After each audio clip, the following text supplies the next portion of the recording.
అందరికీ నా స్టూడెంట్ ఒకరు క్రిస్ క్రాస్ అనువంశికత మీద క్లాస్ చేయమన్నారు. సో నా స్టూడెంట్ విష్ ప్రకారము క్రిస్ క్రాస్ అనువంశికత గురించి మనం ఈ వీడియోలో డిస్కస్ చేసుకుందాం. సో క్రిస్ క్రాస్ అనువంశికత అంటే ఏంటి అంటే ఒక తరంలోని లక్షణాలు ఇంకొక తరానికి వెళ్ళడాన్నే మనం అనువంశికత అంటాం. ఉదాహరణకు తల్లిదండ్రులలోని లక్షణాలు పిల్లలకు వెళ్ళడాన్ని మనం అనువంశికత అని అంటాం. సో ఇందులో క్రిస్ క్రాస్ అనువంశికత వచ్చేసి ఒక రకం అన్నమాట. సో దీనికి డెఫినేషన్ ఏంటి అంటే ఎక్స్ సహలగ్న అంతర్గత జన్యువులు తండ్రి నుంచి అతని కుమార్తెకు, కుమార్తె నుంచి ఆ లక్షణము F2 తరంలోని ఆమె కుమారులలో సగం మందికి ఈ జన్యువు వెళ్తుందన్నమాట. దీన్నే మనం క్రిస్ క్రాస్ అనువంశికత. సో ఎక్స్ సహలగ్న అంతర్గత జన్యువులు తండ్రి నుంచి అతని కుమార్తెకు, కుమార్తె నుంచి కుమార్తె యొక్క కుమారులకు వెళ్తుందన్నమాట. దీన్నే క్రిస్ క్రాస్ అనువంశికత అంటాం. సో అంతర్గత జన్యువులు, బాహిర్గత జన్యువులు అని 2 రకాల జన్యువులు ఉన్నాయి మనకి. అంతర్గత లక్షణాలు రావాలి అంటే 2 యుగ్మ వికల్పాలు కూడా అంతర్గతంగా ఉండాలి. అదే బాహిర్గత లక్షణాలు రావాలంటే 2 యుగ్మ వికల్పాలలో ఏదో ఒక యుగ్మ వికల్పము బాహిర్గతమై ఉండాలి. ఇది మనకు తెలిసిన విషయమే కదా. సో ఇక్కడ చూసినట్లయితే F1 తరంలో కుమార్తెకి వెళ్తుంది, కానీ కుమార్తెకు ఎలాంటి అంతర్గత లక్షణం కనిపించదు, కానీ ఆమె వాహకంగా పనిచేస్తుంది. ఆమె ద్వారా ఆమె కుమారులకు సగం మందికి ఈ అంతర్గత జన్యువులు వెళ్తాయన్నమాట. దీన్నే క్రిస్ క్రాస్ అనువంశికత అని అంటాం. దీని గురించి ఇంకా డీటెయిల్డ్గా మనం తెలుసుకుందాం. సో ఈ కారణంగానే అంతర్గత లక్షణాలు తండ్రి నుంచి F1 తరంలోని కుమార్తెకు మాత్రమే వెళ్తుంది, కుమారులకు వెళ్ళదన్నమాట. కుమార్తె ద్వారా F2 తరంలోని అతని మనవడికి అందించబడుతుంది. అంటే తండ్రిలోని అంతర్గత లక్షణము కుమార్తె ద్వారా కుమార్తె యొక్క కుమారునికి ఏమవుతాడు, ఆమె తండ్రికి మనవడవుతాడు, మనవడికి వెళ్తుందన్నమాట అంతర్గత లక్షణం. అతని కుమారులకు మాత్రం, అతని కొడుకులకు మాత్రం కనిపించదు. దీన్నే మనం క్రిస్ క్రాస్ అనువంశికత అని అంటాం. ఈ విధంగా ఎక్స్ సహలగ్న అంతర్గత జన్యువులు F1 తరాన్ని దాటివేసి F2 తరంలో మళ్ళీ ప్రత్యక్షం అవుతాయి అన్నమాట. దీన్నే క్రిస్ క్రాస్ అనువంశికత అని అంటాము, లేదా అడ్డదిడ్డ అనువంశికత అని అంటారు, లేదా తరం దాటివేత అనువంశికత అని అంటాం. దీనికి ఉదాహరణ వచ్చేసి మానవునిలోని వర్ణ అంధత్వం అన్నమాట. ఇది ఇంగ్లీష్లో దీన్ని కలర్ బ్లైండ్నెస్ అని అంటాము. వర్ణం కనిపించకుండా ఉండడం అన్నమాట. కొన్ని వర్ణాలను మానవుడు గుర్తించలేకపోతాడు. అలాంటి అపస్థితిని వర్ణ అంధత్వం అని అంటాం. వర్ణ అంధత్వం వచ్చేసి మనకు క్రిస్ క్రాస్ అనువంశికతకు ఒక ఉదాహరణ అని చెప్పుకోవచ్చు. అలాగే ఇది ఎక్స్ సహలగ్న అపస్థితి అని కూడా చెప్పొచ్చు అన్నమాట. ఎక్స్ సహలగ్న అనువంశికతకు ఉదాహరణగా చెప్పుకోవచ్చు అన్నమాట. సో మానవుడిలో XY క్రోమోజోమ్ల మీద ఉండే జన్యువులను లింగ సహలగ్న అనువంశికత అని అంటాం. ఫస్ట్ మనము వర్ణ అంధత్వం గురించి తెలుసుకోబోయే ముందు మనము ఎక్స్ సహలగ్న అనువంశికత అంటే ఏంటో తెలుసుకుందాం. సో మానవుడిలో మీకు తెలుసు XY క్రోమోజోమ్లు అంటే దైహిక క్రోమోజోమ్. మొత్తం మానవుడిలో ఎన్ని జతల క్రోమోజోమ్లు ఉంటాయి? 23 జతల క్రోమోజోములు ఉంటాయి. అందులో 22 జతలను మనం దైహిక క్రోమోజోములు అని అంటాము. చివరి ఒక జతను మనం లైంగిక క్రోమోజోములు అని అంటాం. అవునా? సో ఇందులో కూడా స్త్రీలలో అయితే 22 జతలు దైహిక క్రోమోజోమ్లు ఇద్దరు స్త్రీలలో పురుషులలో ఒకే విధంగా ఉంటాయి. లాస్ట్ ఒక జత మాత్రం స్త్రీలలో 2 X క్రోమోజోములను కలిగి ఉంటుంది. అదే పురుషుల్లో తీసుకున్నట్లయితే మొదటి 22 జతలు కూడా దైహిక క్రోమోజోములు. ఈ స్త్రీలలో పురుషుల్లో ఒకేలాగా ఉంటాయని చెప్పినాను. చివరి ఒక జత మాత్రము ఒక X ఒక Y కలిగి ఉంటుంది. అంటే స్త్రీలలో 2 X క్రోమోజోములు ఉన్నాయి, పురుషుల్లో వచ్చేటప్పటికి ఒక ఎక్స్, ఒక వై క్రోమోజోమ్ ఉందన్నమాట. మొత్తం 23 జతలన్నమాట. మానవునిలో వై క్రోమోజోములు మానవునిలో వచ్చేసి ఈ ఎక్స్ మీద, వై మీద ఉండే క్రోమోజోములను మనం ఏమంటామంటే లింగ సహలగ్న క్రోమోజోములు అని అంటాం. ఇవి చూపించేటువంటి అనువంశికతను లింగ సహలగ్న అనువంశికత అని అంటాం. సో, ఒకవేళ జన్యువులు ఎక్స్ క్రోమోజోమ్ మీద ఉన్నాయనుకోండి, వాటిని ఎక్స్ సహలగ్న అవి వాటిని ఏమంటామంటే ఎక్స్ సహలగ్న జన్యువులని అంటాం. అవి చూపించే అనువంశికతను ఎక్స్ సహలగ్న అనువంశికత అని అంటాం. వై క్రోమోజోమ్ మీద ఉన్నటువంటి జన్యువులను వై సహలగ్న జన్యువులు, అవి చూపించే అనువంశికతను వై సహలగ్న అనువంశికత అని అంటాం. ఎక్స్ సహలగ్న అనువంశికత వచ్చేసి మానవుల్లో ఎక్కువగా కనిపిస్తూ ఉంటుంది. ఎందుకంటే పురుషుల్లో ఒక ఎక్స్ క్రోమోజోమ్ మాత్రమే ఉంది. అందుకే ఎక్స్ సహలగ్న అపస్థితులు చాలా వరకు పురుషులకు పరిమితమై ఉంటాయి. ఎందుకంటే ఒకే ఎక్స్ క్రోమోజోమ్ ఉంది కాబట్టి. అయితే స్త్రీలలో 2 ఎక్స్ క్రోమోజోములు ఉన్నాయి కాబట్టి ఈ అపస్థితుల నుంచి వాళ్ళు తప్పించుకునే అవకాశం చాలా ఎక్కువగా ఉంటుంది. ఎందుకంటే వీళ్ళలో ఈ అపస్థితులు కనిపించాలంటే ఖచ్చితంగా 2 క్రోమోజోములు కూడా అంతర్గతంగా ఉండాలి. అది చాలా వరకు చాలా రేర్ కేసెస్‌లో జరుగుతూ ఉంటుంది కాబట్టి వీళ్ళు చాలా వరకు తప్పించుకుంటారనమాట. సో, ఇప్పుడు మనం వర్ణ అంధత్వం గురించి వర్ణ అంధత్వంలోని క్రిస్ క్రాస్ అనువంశికతను డీటెయిల్డ్‌గా చెప్పుకుందాం. ముందుగా వర్ణ అంధత్వం అనేది ఎక్స్ సహలగ్న అంతర్గత అపస్థితి. అంటే అంతర్గత జన్యువు రావడం వల్ల వచ్చేటువంటి అపస్థితి. అది కూడా ఎక్స్ అంతర్గత యుగ్మ వికల్పం. ఎక్స్ మీద అంతర్గత జన్యువు అనేది ఉండాలన్నమాట. అలాంటి అపస్థితిని మనం ఎక్స్ సహలగ్న అంతర్గత అపస్థితి అని అంటాం. సో, ఇది దేనికొస్తుందంటే కంటి లోపల రెటీనా ఉంటుంది.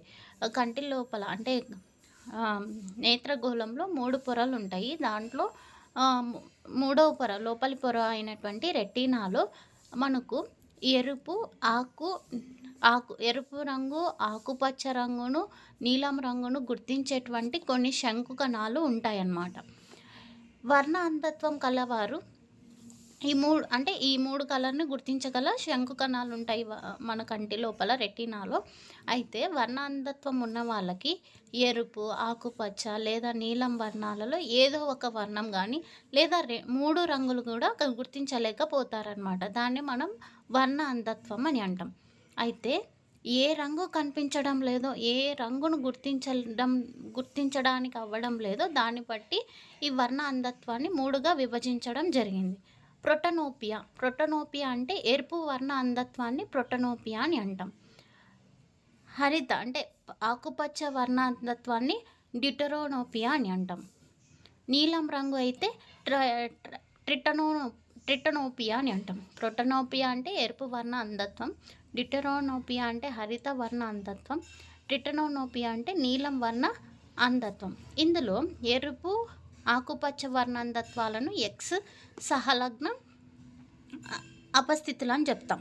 అంటే వీటి అంతర్గత జన్యువులు ఎక్స్ క్రోమోజోముల మీద ఉన్నాయి. కానీ ఇందులో నీలం వర్ణ అంధత్వం వచ్చేసి ఎక్స్ సహలగ్న కిందికి రాదు. ఎందుకంటే ఇది వచ్చేసి దైహిక సహలగ్న వర్ణ అంధత్వం అని చెప్పొచ్చు. ఎందుకు దైహిక అంటే ఈ దీనికి సంబంధించినటువంటి అంతర్గత జన్యువులు ఎక్స్ మీద కాకుండా దైహిక క్రోమోజోముల మీద ఉంటాయి. దైహిక అంటే ఏం చెప్తున్నాను, చివరి ఒక జత కాకుండా మిగతా 22 జతలు అని చెప్పినాను కదా. ఆ 22 జతల్లో ఏదో ఒక క్రోమోజోముల మీద వీటి యొక్క అంతర్గత యుగ్మ వికల్పాలు కలిగి ఉంటాయి కాబట్టి దైహిక సహలగ్న అనువంశిత కిందికి చెప్తామన్నమాట ట్రిటనోపియా నీలం రంగు వర్ణాంధత్వాన్ని. సో, ఇప్పుడు మనము 3 కేసెస్ని చెప్పుకుందాము. సో, ఫస్ట్ మనం ఏం చేస్తున్నామంటే కేస్ 1లో చూడండి, సాధారణ దృష్టి గల ఒక స్త్రీ. ఆ స్త్రీ సాధారణ దృష్టి ఉంది ఆమెకి. ఆమె ఎలా ఉంది అంటే సమయుగ్మజ. దృష్టికి సంబంధించినటువంటి యుగ్మ వికల్పాలు ఎలా ఉన్నాయంటే, జన్యువులు ఎలా ఉన్నాయంటే 2 కూడా ఒకే విధంగా ఉన్నాయి. సమయుగ్మజ. ఇది మీకు బాగా అర్థం కావడానికి నేనేం చేస్తున్నానంటే, స్త్రీలలో లాస్ట్ జత లైంగిక క్రోమోజోమ్‌లు మనకి 2 ఎక్స్‌లు ఉంటాయి గదా! దీనికే నేనేం చేస్తానంటే, పైన యుగ్మ వికల్పాలను వేస్తా. మనం ఏం చెప్పుకుందామంటే, ఆహ్, ఇక్కడ వర్ణ అంధత్వాన్ని మనం ఆర్‌తో డినోట్ చేసుకుందాం. Capital R, capital R. అంటే బాహిర్గత యుగ్మ వికల్పాలను క్యాపిటల్ ఆర్‌తో సూచిద్దాము. అంతర్గత లక్షణాలను స్మాల్ ఆర్‌తో మనం సూచిద్దాం. ఇప్పుడు ఏం చెప్పినాను కేస్ 1లో సాధారణ దృష్టి గల ఒక సమయుగ్మజ స్త్రీ. సాధారణ దృష్టి ఉన్న స్త్రీ ఆమె ఎలా ఉంది? సమయుగ్మజ. 2 కూడా ఒకే విధంగా ఉన్నటువంటి యుగ్మ వికల్పాలు ఉన్నాయి. ఎక్స్ మీద 2 గూడా ఒకే విధంగా ఉన్నటువంటి యుగ్మ వికల్పాలు కలిగినటువంటి స్త్రీ అనమాట. ఇలా ఈమెకు వర్ణ అంధత్వం పురుషుడితో వివాహం చేశామనమాట. వివాహం జరిగింది. వర్ణ అంధత్వం ఉంది కాబట్టి అంటే అంతర్గత లక్షణము. అందుకే నేను ఎక్స్ మీద పురుషుడిలో వచ్చేసి ఒక ఎక్స్, ఒక వై ఉంటుంది కాబట్టి ఎక్స్ మీద నేనేం చేసినానంటే అంతర్గత లక్షణాన్ని వేసినాను. అంతర్గత లక్షణాన్ని నేను ఎలా డినోట్ చేయమని చెప్పినాను? స్మాల్ ఆర్‌తో డినోట్ చేయమన్నాను. అంటే ఇక్కడ ఎరుపు వర్ణ అంధత్వం అనుకోండి. ఈమెకేమో వర్ణ అంధత్వం లేదు గానీ, ఈ పురుషుడికి వర్ణ అంధత్వం ఉంది. అది కూడా ఎరుపు వర్ణ అంధత్వం ఉంది అనమాట. సో, వీళ్ళకి పుట్టబోయే కుమారులు, కుమార్తెలు అందరూ కూడా సాధారణంగానే ఉంటారనమాట. వీళ్ళకి పుట్టేటువంటి పిల్లల్లో అందరూ సాధారణంగా ఉంటారు కానీ కుమార్తెలు మాత్రం వాహకులుగా పనిచేస్తారు. అంటే వీళ్ళకు ఆ లక్షణం రాదు కానీ, అంధత్వం రాదు కానీ, ఈమె ద్వారా వేరే ఈమె కుమారులకు వెళ్తుంది. అందుకే వీళ్ళను వాహకులు అని అంటాం. ఎందుకు వాహకులుగా అయినారు అంటే, వీళ్ళకి తల్లి నుంచి బాహిర్గత ఎక్స్ వచ్చింది. తండ్రి నుంచి అంతర్గత ఎక్స్ వచ్చిందనమాట. అందుకనే ఈమె దేనిగా పనిచేస్తుంది? స్త్రీ కుమార్తెలందరూ కూడా వాహకులుగా పనిచేస్తారు. దీన్నే నేను పున్నెట్టు డబ్బా వేసి చూపిస్తాననమాట. క్రాస్ చేసి చూపిస్తాను. ఇది జాగ్రత్తగా గమనించండి. మన టెక్స్ట్ బుక్స్‌లో గానీ, చాలా మెటీరియల్స్‌లో గానీ చాలా కన్‌ఫ్యూజన్‌గా ఇచ్చారు. అలా కాకుండా మీరు ఇలా వేసుకున్నారంటే మీకు చాలా ఈజీగా అర్థమవుతుంది. నేనేం చేసినానంటే మీకు ఆల్రెడీ చెప్పినాను. సాధారణ స్త్రీని ఎట్లా డినోట్ చేసినానంటే క్యాపిటల్ ఎక్స్, క్యాపిటల్ ఎక్స్ 2 అంటే ఎక్స్‌లు ఉంటాయి కాబట్టి 2 ఎక్స్‌లు ఉంటాయి కాబట్టి ఆ 2 ఎక్స్‌ల మీద యుగ్మ వికల్పాలు ఎలా ఉన్నాయంటే 2 కూడా క్యాపిటల్ ఆరే తీసుకున్నాను. ఎందుకంటే సాధారణ స్త్రీ కాబట్టి. ఈమెకు ఎవరితో వివాహం జరిగింది అంటే వర్ణ అంధత్వం గల పురుషుడితో వివాహం జరిగింది. వర్ణ అంధత్వం ఉంది అంటే ఖచ్చితంగా ఎక్స్ మీద ఎట్లాంటి యుగ్మ వికల్పాలు ఉండి తీరాలి ఇక్కడ? అంతర్గత యుగ్మ వికల్పం ఉండి తీరాలి. ఒక్క ఎక్స్ ఉంది. దాని మీద ఒక్కటున్నా చాలనమాట. పురుషుల్లో వర్ణ అంధత్వం వచ్చేస్తుంది. సో, ఇక్కడ చూడండి వీళ్ళకు వివాహం జరిగింది. వీళ్ళకు పుట్టబోయే పిల్లలు చూడండి. క్రాస్ ఎలా చేస్తాం మనము? ఒకవైపు స్త్రీ యుగ్మ వికల్పాలు వేసుకుంటాము. ఇంకోవైపు పురుష యుగ్మ వికల్పాలు వేసుకుంటాం. So, X capital R, X capital R స్త్రీవి ఒకవైపు వేసుకున్నాను. పురుషునివి ఇంకొక వైపు వేసుకున్నాను. ఎక్స్ స్మాల్ ఆర్, వై అనమాట. వీళ్ళ మధ్యలో క్రాస్ చేసినాం. X capital R, X small R. Next X capital R, Y. X capital R, X small R. X capital R, Y అనమాట. ఇలా నలుగురు వచ్చినారు. వీళ్ళ పిల్లల్లో చూడండి సగం మంది 50% సగం మంది స్త్రీలు వచ్చినారు. సగం మంది పురుషులు వచ్చినారు. ఈ సగం స్త్రీలు కూడా సాధారణంగానే ఉన్నారు. ఎందుకంటే అంతర్గత లక్షణం స్త్రీలలో రావాలంటే ఖచ్చితంగా 2 యుగ్మ వికల్పాలు అంతర్గతంగానే ఉండాలి. కానీ ఇక్కడ ఒకటి బహిర్గత ఆర్ ఉంది కాబట్టి, క్యాపిటల్ ఆర్ ఉంది కాబట్టి ఖచ్చితంగా వీళ్ళు సాధారణంగానే ఉంటారు. కానీ వీళ్ళు వాహకాలుగా పనిచేస్తారు. వీళ్ళకు రాదు కానీ వీళ్ళ నుంచి వీళ్ళ కుమారులకు ఈ వర్ణ అంధత్వం అనేది వెళ్తుందనమాట. సో, అందుకే వీళ్ళను వాహక స్త్రీలు అని అంటాం. 50% స్త్రీలంతా కూడా వాహకులుగా ఉన్నారు. నెక్స్ట్ ఇక్కడ చూడండి పురుషులు కూడా 50% వచ్చినారు. సారీ 50 మెంబర్స్ కాదు, 50% వచ్చింది. అందులో చూడండి, అందులో ఒకరేమో సాధారణ పురుషుడు, ఎందుకంటే ఎక్స్ మీద బాహిర్గత యుగ్మ వికల్పం ఉంది కాబట్టి సాధారణ పురుషుడుగా ఉన్నాడు. ఇంకొకరు నెక్స్ట్ ఇంకొకరు కూడా సాధారణ పురుషుడే, ఎందుకంటే వీళ్ళకు ఎందుకంటే వీళ్ళ అమ్మకు వీళ్ళ అమ్మకు ఎలాంటి వీళ్ళ అమ్మకు చూడండి 2 యుగ్మ వికల్పాలు సాధారణంగానే ఉన్నాయి కాబట్టి అమ్మ నుంచి వచ్చినటువంటి యుగ్మ వికల్పాలు 2 కూడా సాధారణంగానే ఉన్నాయి కాబట్టి ఇద్దరు కూడా సాధారణ పురుషులుగా వచ్చినారు. అంటే సాధారణ స్త్రీకి వర్ణ అంధత్వ పురుషుడికి వివాహం జరిగితే వాళ్ళకు పుట్టబోయే పిల్లల్లో 50% స్త్రీలంతా కూడా వాహకాలుగా ఉంటారు. 50% స్త్రీలొస్తారు, 50% పురుషులొస్తారు. అందులో స్త్రీలంతా కూడా కుమార్తెలందరూ కూడా వాహకాలు, పురుషులందరూ కూడా సాధారణంగా ఉంటారనమాట. ఇది F1 థెరమ్ అని చెప్పొచ్చు. ఇది కేస్ 1. సో, మీరు టెక్స్ట్ బుక్‌లో ఇచ్చినటువంటి మార్కింగ్స్ లేదా మెటీరియల్స్‌లో ఇచ్చినటువంటి మార్కింగ్స్‌ని కాకుండా ఇక్కడ నేను ఇచ్చినటువంటి మార్కింగ్స్ యూజ్ చేస్తే మీకు చాలా బాగా అర్థమవుతుంది. అండ్ మీరు కన్ఫ్యూజ్ కాకుండా రాంగ్ రాయడానికి ఛాన్స్ ఉండదన్నమాట. సో, నేను వేసిన దీన్ని వేసుకుంటే మీకు చాలా ఈజీ అవుతుందన్నమాట. నెక్స్ట్ సెకండ్ కేసు చూద్దాం. కేస్ 2 చూద్దాం.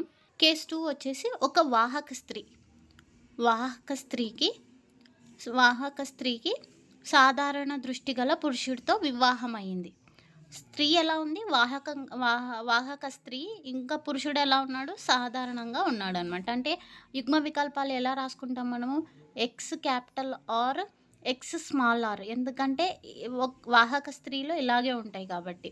ఒక బాహిర్గత యుగ్మ వికల్పం ఉంటుంది, ఒక అంతర్గత యుగ్మ వికల్పం ఉంటుంది.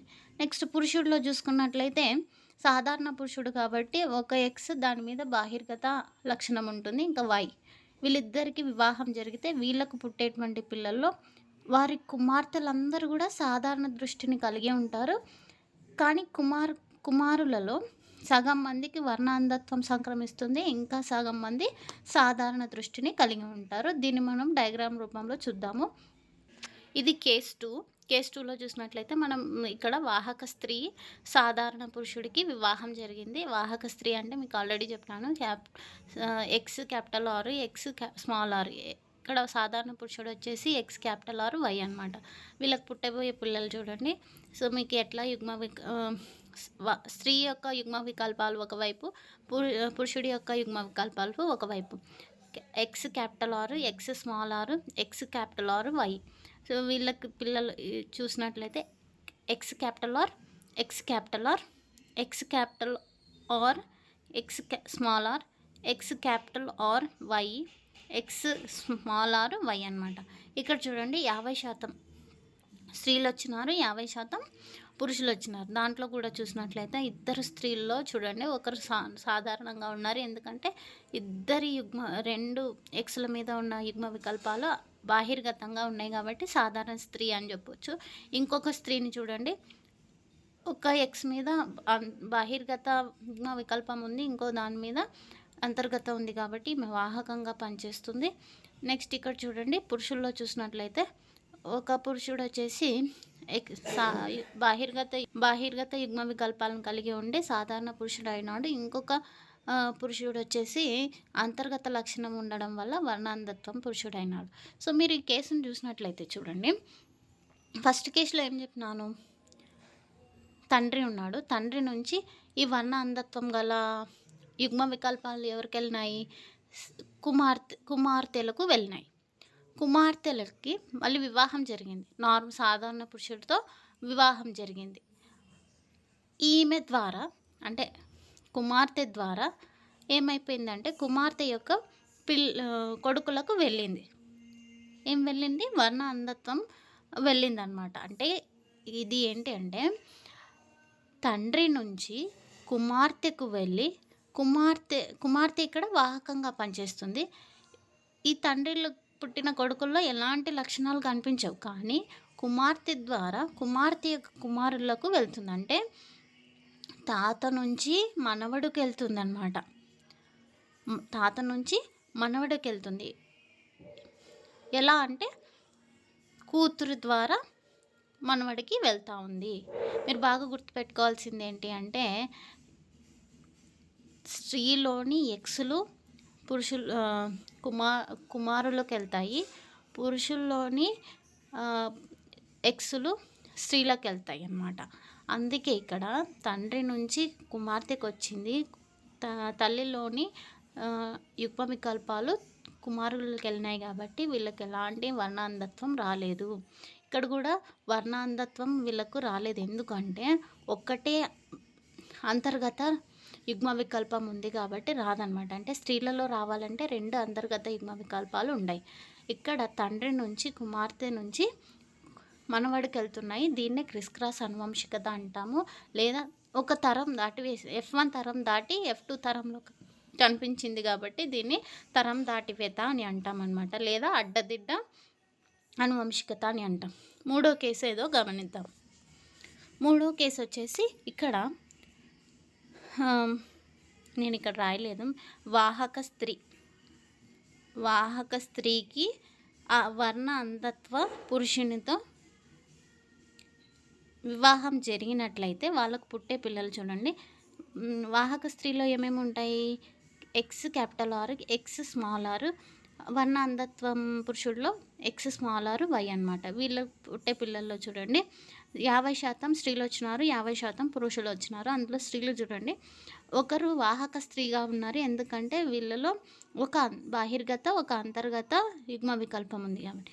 ఇంకొకరేమో వర్ణ అంధత్వ స్త్రీ అయింది. ఇక్కడ చూడండి వర్ణ అంధత్వం స్త్రీలో రెండు ఎక్స్ల మీద 2 అంతర్గత యుగ్మ వికల్పాలు ఉన్నాయి. X small R, X small R. ఇలా 2 అంతర్గతంగా వచ్చినప్పుడు మాత్రమే వర్ణాంధత్వం అనేది కనిపిస్తూ ఉంటుంది. సో అందుకే ఇక్కడ వర్ణ అంధత్వం అనేది స్త్రీలలో కనిపించింది. నెక్స్ట్ ఇక్కడ పురుషుడు చూడండి ఒకరేమో సాధారణ పురుషులు. ఎందుకంటే ఒక ఎక్స్ మీద బాహిర్గత లక్షణం ఉంది, అందుకే సాధారణ. ఇంకొకరు వచ్చేసి వర్ణ అంధత్వ పురుషులు, ఎందుకంటే అంతర్గత యుగ్మ వికల్పం ఉంది కాబట్టి. సో వీళ్ళు ఇలా అయిపోయినారనమాట. అందుకే అడ్డదిడ్డ అనువంశికత అని అంటాము.